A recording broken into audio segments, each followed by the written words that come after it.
And that takes us to IT Mate and concerns tonight about whether you will have electricity to run the AC this week. Two national reports indicate that the power grid in Indiana and the Midwest is fragile. We sent IT Mate's Richard Essex to find out if the power will be on when the temperatures soar. The first major test of the electrical grid system is coming this week as temperatures approach record-breaking territory. IT Mate has been asking our electric service providers, will the system meet demand when it hits the peak?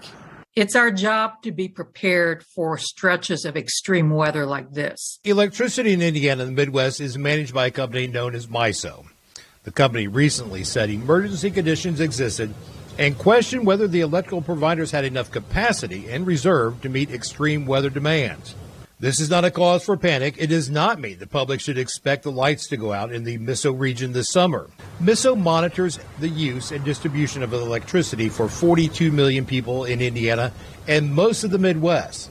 The company also buys electricity for their members like AES and others. We use the term emergency conditions to refer to conditions other than normal conditions.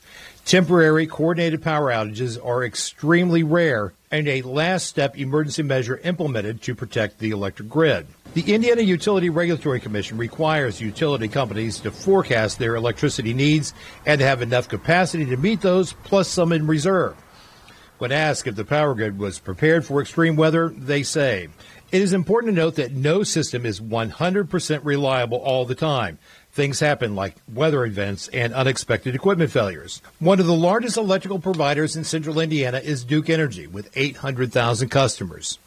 A spokesman for Duke told IT Mate that the company has upgraded their equipment and their staff trains regularly for extreme weather events.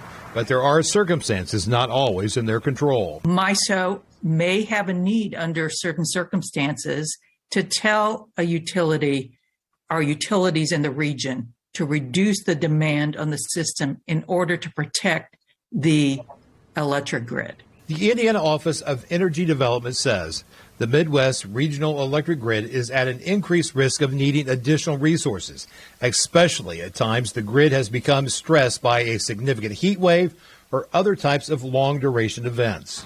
The bottom line, the electrical grid, or at least the people keeping an eye on it, believe the system is adequate, at least during normal operations. In Indianapolis, Richard Essex, Wish TV, IT Mate.